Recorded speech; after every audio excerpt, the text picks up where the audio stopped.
Okay, Assalamualaikum warahmatullahi wabarakatuh. Alhamdulillahirabbil alamin wassalatu wassalamu ala asyrafil anbiya'i wal mursalin wa ala alihi wa sahbihi ajma'in. Rabbi shrah li sadri wa yassir li amri wahlul 'uqdatam min lisani yafqahu qawli. Alhamdulillah, pada anak-anak murid yang tak sempat online kelas tadi, kita boleh rujuk pada video ustaz yang ni untuk sama-sama kita ikuti kelas pendidikan Islam Ulum tahun 5 untuk sambungan tajuk tayamum bahagian 2. Okey. Seperti mana yang kita dah belajar pada minggu lepas, 2 minggu lepas, pada minggu ketiga kita dah belajar rukun tayamum, sunat tayamum, sebab-sebab mengharuskan tayamum dan juga pengertian dalil dan maksud tayamum. Okey, jadi hari ini kita nak merujuk pada muka surat 105 buku teks kamu dan juga 107. Tajuk yang kita akan kupas hari ini adalah tajuk-tajuk berkenaan dengan syarat-syarat tayamum, perkara yang membatalkan tayamum dan kepentingan tayamum. Okey. Okey, tadi Ustaz tak sempat record yang kita buat online class tadi, tak apa Ustaz buat recording yang ini untuk masukkan dalam YouTube dan untuk dimanfaatkan oleh anak-anak murid lah yang tak dapat ikuti kelas online tadi. Okey, syarat-syarat tayamum kamu boleh tengok juga muka surat 105 buku teks pendidikan Islam tahun 5 nampak buku teks. Kita kena ikut buku teks lah. Nanti kan kamu tertinggal silibus. Okey. Yang pertama, syarat-syarat tayamum, mencari air selepas masuk waktu solat. Kamu kena cari air selepas masuk waktu solat. Kalau kamu cari air tu sebelum azan, contohnya Zuhur azan dia 1:30, kamu cari air pukul 1. Tak jumpa air, kamu pun tayamum. Tunggu azan 1:30 kamu semayang. Tak sah. Syarat tayamum tak terpenuhi. Kamu kena tunggu azan dulu. Dah masuk waktu solat dah.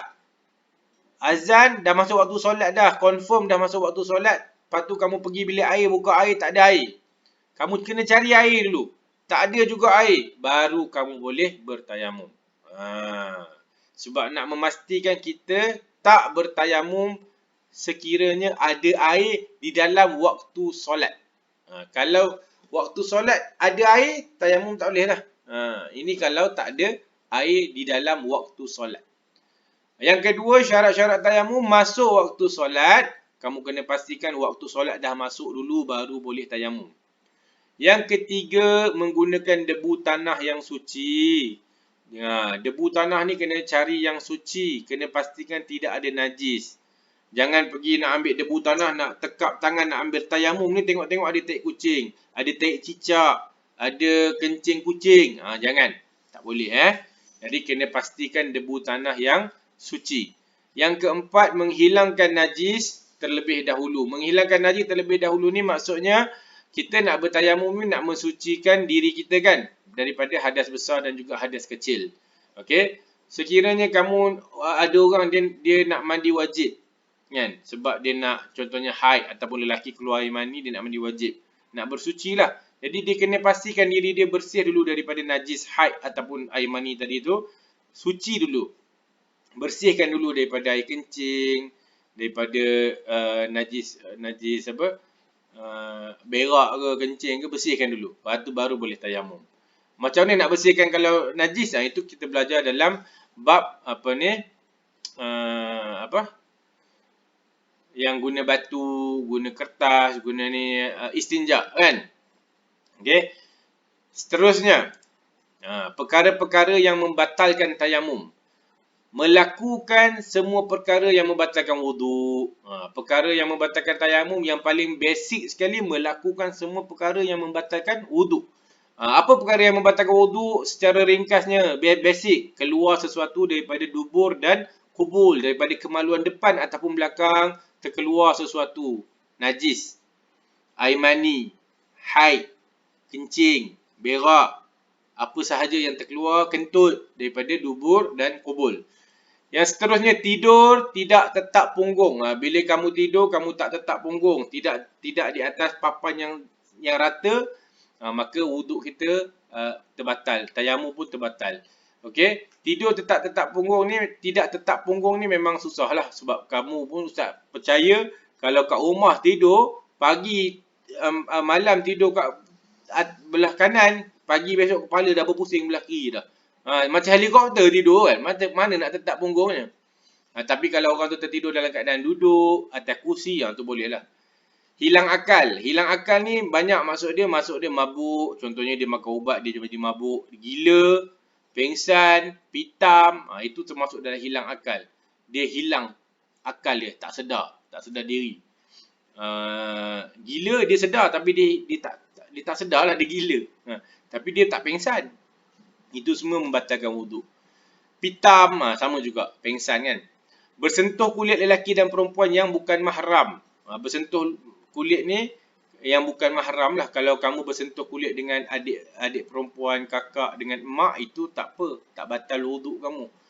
Ini yang bukan mahram ni mudah kalau kita nak faham. Orang yang kamu boleh kahwin. Ustaz, saya sentuh adik saudara saya, sepupu saya perempuan. Saya lelaki, saya sentuh sepupu saya perempuan. Batal tak wuduk? Sepupu tu kamu boleh kahwin. Kamu kena jaga aurat, tak boleh sentuh-sentuh dengan sepupu. Itu membatalkan wuduk. Menyentuh kemaluan. Sentuh kemaluan dalam mazhab Syafi'i, dalam buku teks pun kita belajar menyentuh kemaluan dengan perut tapak tangan. Kita sentuh dengan perut tapak tangan. Kalau terkena belakang tangan kita kemaluan, tangan kita bahagian belakang ni tersentuh kemaluan, tak batal wuduk. Tapi kalau depan ni, batal. Tersentuh. Okey, dan seterusnya benda yang membatalkan wuduk adalah murtad lah. Okey.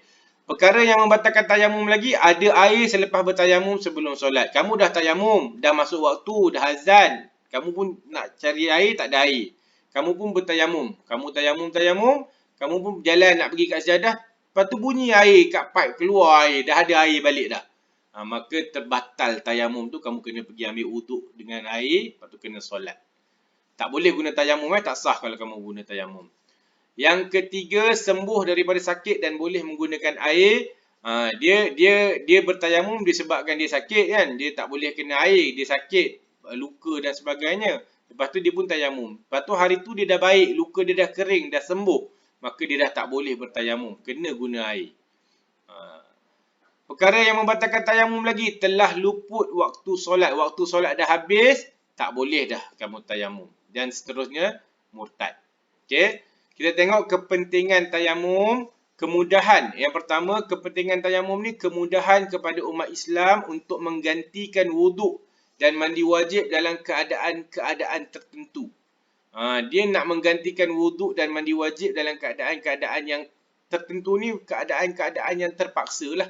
Contohnya sebab tak ada air, sebab sakit, sebab sejuk yang teramat sangat macam orang yang tinggal dekat kutub utara ke kan.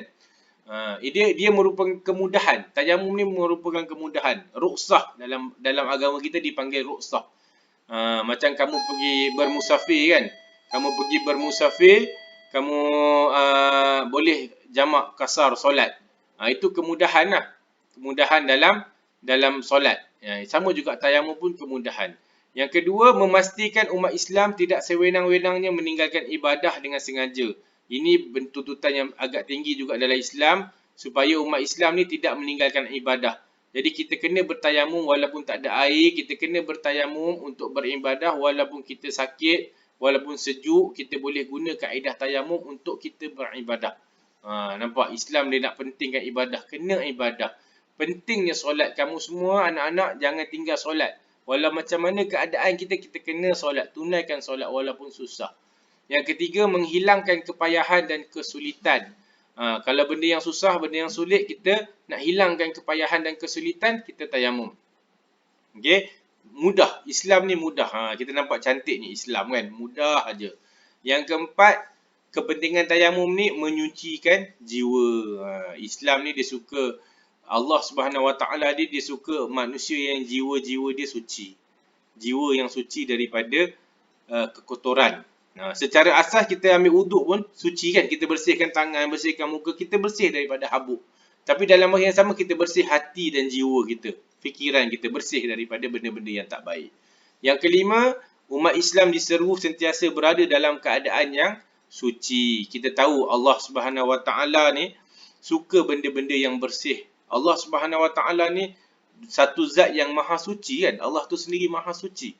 Kan? Jadi agama Islam yang Allah Subhanahu Wa Taala beri pada kita ni adalah agama yang suci. Nabi Muhammad pesuruh Allah Subhanahu Wa Taala tu merupakan insan yang paling bersih. Sukakan kebersihan, keindahan. Handsome, kemas, rapi, wangi, bersih. Nabi Muhammad dia begitu. Kan? Jadi kalau kita orang Islam ni kita tak naklah selekeh-selekeh, nampak kusut masai, tak kemas, tak nak macam tu. Tak handsome tak apa, tapi kena bersih, kena kemas. Ada orang muka handsome tapi tak mandi, tak guna juga kan. Muka handsome tak sikat rambut, tak guna juga. Baik tak ada rambut kan, lagi handsome. Okey. Okey. Itu kepentingan tayamum. Okey. Jadi ini latihan untuk murid-murid ustaz. Kamu boleh buka buku teks muka surat 105 dan 107. Kamu salin dalam nota kamu, dalam buku tulis kamu, syarat-syarat tayamum dan perkara yang membatalkan tayamum pada muka surat 105. Lepas tu muka surat 107 ni kamu tulis kepentingan tayamum dalam buku tulis. Dah siap, nanti kamu tangkap gambar buku tulis tu, kamu isikan dalam Google Form yang ustaz bagi. Okey? Okey, semoga kita semua sentiasa dalam rahmat Allah Subhanahu Wa Taala. Semoga video yang ringkas ini dapat memberi manfaat kepada semua, kamu dan juga ustaz. Assalamualaikum warahmatullahi wabarakatuh.